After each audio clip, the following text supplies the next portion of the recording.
so kwafika nama-doctrines athile abawathole endaweni ethile sikala naye khona ukuthi word of God bese si-present iy'cebo likaNkulunkulu ukuthi icebo likaNkulunkulu lithini.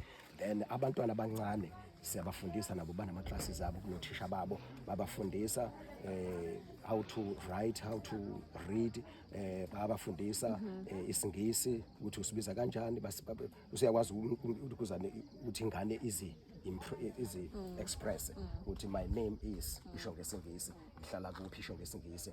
Then ukubala siyabafundisa konke lokho ngona ama-activities akhona. Then mase siqeda kanjalo enye ingxenye physically sine farming. So farming sinama-department ahlukene, sinama-enterprises ahlukene, ama-project ahlukene, sine-fish farming, sine-piggery, sine-rabbit farming, guinea pigs farming, chicken farming, indigenous chickens, sinelokhuzana sinama-crops, crop farming. Nakhona sizama ukubuyela kwi-natural organic farming. So yilokho esikwenza nje manje sesiqoqela imbewu eziningi siphila kanjalo. So siyabatrain abantu oma-skills abaye bafika bengakwazi ukulima uthinto ukulima because they are willing, beze ngokwabo bethanda, akekho umuntu obaphoqile, they are willing to do anything. Abaye bafika bengakwazi ukubasa umlilo ukuthi ubasa kanjani nozopheka. So uma uyabona lapha kunendlu esayakhayo sort of isinto uyabona ayikhonkiwe phansi, then siphaka amabhodwe lawa 3 legs. So sebefundile, they are willing, they are learning very fast abazalwane. Yes Reverend, ithemba onalo for immission ungathi iliphi lona? In terms of ithemba onalo as in uma ubuka indawo le isifiso onaso ukuthi ingagcine iphumelele ibe yini? Lana sifisa ukuthi sipheleliswe entandweni kaNkulunkulu bese uNkulunkulu esisebenzisa ngokuthanda kwakhe. Sikholelwa ukuthi njengoba sigcwele kanjena lana abantu abawu-51 excluding abantu abangekho la esihlala nabo la kodwa basabuyela emakhaya bayolungisa izinto ezithile. Then bese kuba abantu abanathi abangahlala full time kodwa abayiphathi yethu from different provinces bayasifonela. So ithemba isifiso sinaso ukuthi kwenziwe intando kaNkulunkulu methu Jesu, let will be done on earth as it's done in heaven.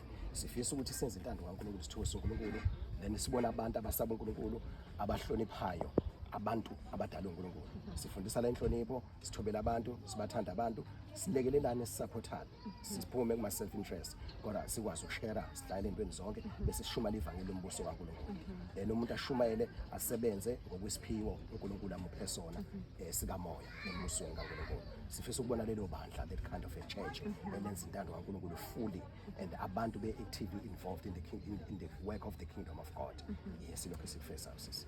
Mhlambe sangizophetha nje Reverend, ama allegations mhlambe lawa akhona and I'll be frank, kunama allegations ukuthi le ndawo i-operator as indawo ephoqa abantu or simply a cult. How do you respond, Reverend, to those allegations, and what do you say to those people that look at the mission and say that is a cult? Siyabonga kakhulu sisi. Nawe uyabonela nje. Ikhona ekhathi nje.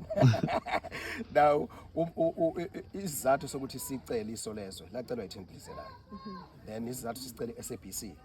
Nina beniselistini. Then ngenhlahla ke nasheshe nasibona nasinize. Kodwa beniselistini ngakhombisa ngebhale phansi. Ukuthi sizocela naninize nabanye sibacelile ukuthi bazobona babuke everything ukuthi ke kuyahambisana nokuthi cult. Akekho umuntu ophoqeyo lana futhi akekho umuntu ocindezela, akekho umuntu ogciniwe lana. Njengoba sengishilo ukuthi umuntu mayeuthi akasafuni ukuhlala la ukhuleka ukuthi ahambe futhi, but yonke indawo inemgomo ngithi siyazi ukuthi uma usufikile lana this is how we operate. But lokho operate lokho asifocus khona sithi sekufinal we are led by the Holy Spirit ukuthi ufuna senze njani. Isimo nesimo moya ingcwele yasihola ukuthi izwi lithini, sikhothizwe bese sithatha ama decisions. So umuntu akaphoqelele ukuhlala lana. Even umuntu wekamaphilisi, abantu abamaphilisi abantu abathi bese ngikhathele yamaphilisi abengilimaza abengigulisa actually ngabe ngifile ukuba uNkulunkulu angenzela ngomsangitholele ivangeli ukuthi ngidele konke ngiphile ngokholwa egameni lenkosi ethu Jesu, ngithemba igazi lika Jesu nezwi likaNkulunkulu. Sengizogcina nje kulaba bakhuluma ngokuthi kunabantu abayeke ama-ARVs, uReverend uphendula kanjani kulokho ekutheni kuthiwe mhlambe uyena obaphoqayo ukuthi bewayeke? Akwana ama-allegations ayiqiniso la ukuthi mina right umuntu osuka elikhuzeni ngesibonelo umuntu osuka eNorthwest imaze laphi ufika lana usethi-ke ngangawayeka amaphilisi 2 years back 5 years back ngangekuphi asazana yabona abantu abaningi laba oqeda unyaka befikile so ufika already seka amaphilisi bebengasawafuna abantu amaphilisi but bebengazi ukuthi bazophila kanjani so uNkulunkulu benzele umusa ukuthi-ke uNkulunkulu azibonakalise ngabantu abathile including myself ukuthi kuyaphileka by faith in the name of Jesus Christ without ukusebenzisa amaphilisi ama-ARVs. Abanye ngimangalile mangibona omunye umzalwane usazokhuluma mhlambe naye ofakaze ngokuthi wayekile ama-ARVs wayengafika usuke eGauteng and ama-ARVs amshintsha ishape yakhe mangikhombisa ipicture yakhe engakawasha ama-ARVs omunye umuntu so mayisedla ama-ARVs amshintshile omunye umuntu so a-destructive so umuntu uyekele yena but wayengazi ukuthi uzokwenza njani mayeseza ukuthi ukhona uJesu Kristu ophilisayo likhona ivangeli lombuso kaNkulunkulu likhona igama lika Jesu elingahluleki umuntu athatha steps ukuthi ufuna ukuphila ngaleyo ndlela leyo then ke akekho umuntu ophoqelwa sisi akekho noyedwa nokwashisa amaphilisi abantu bayishisela bona ukuvuma kwabo ukuthanda kwabo anginayo into yokuthi actually kade ngangibalekela imission umsebenzi kaNkulunkulu yabona but uNkulunkulu yena oqoqa abantu wabaletha kule ndawo angibalandanga so kuyangiphoqa ukuthi ngihlale nabo and ngihlale nabo ngokwesaba ngokuthuthumela ba ngiyabona ukuthi this is the work of God uNkulunkulu this is the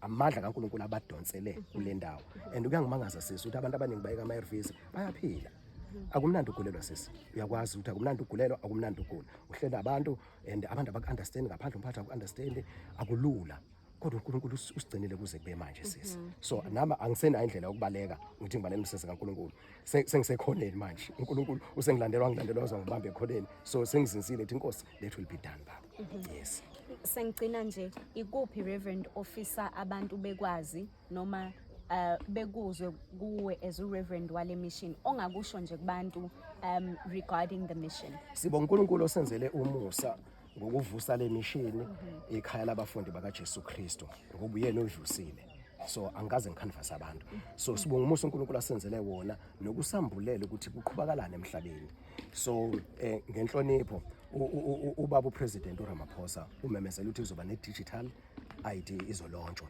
so spiritually uNkulunkulu esambulele ukuthi isho ukuthi indaba ye-digital iprepare i-666 so umuntu uzothatha i-digital ID so uzobe se-ready ukuthatha i-666 and umuntu othatha i-666 uyobe dayisa umphefumulo wakhe ngokuphelele kusathana inhloso ye-system yalelizwe including amaphilisi imjovo behind the scene into abayikhulumayo akusiyona le isikhathi esiningi abayisho in public so spiritually uNkulunkulu uyambula ngomoya wakhe ukuthi egcineni hayi abantu hayi umuntu then usathane usemsebenzini uyantshontsha uJohn 10:10 uyeba uyabulala uyabhubhisa usathane ufuna ukususa iDNA yomuntu kuNkulunkulu so that's why esebenzisa Neuralink that's why kunento ethiwa yini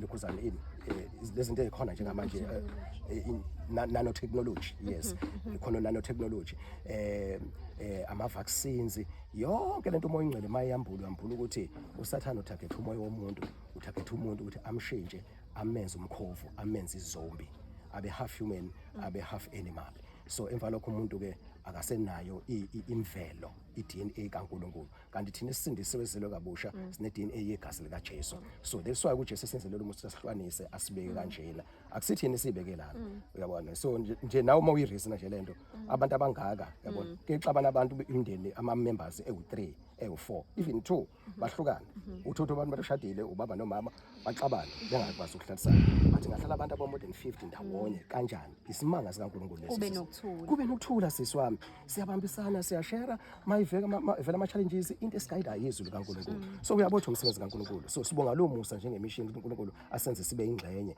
yokuthi ufuna ukusiza abantu bakhe ufuna ukuprotect abantu bakhe so ke umuntu ovumayo umuntu othandayo ukuthi eze kule ndawo then mayisefikile kule ndawo uzothobela indlela yokusebenza yakule ndawo ngoba sonke sifuna ukuplease uNkulunkulu sijabulise uNkulunkulu wethu so siyabonga kakhulu sisingale mission siyabonga kakhulu thank you so much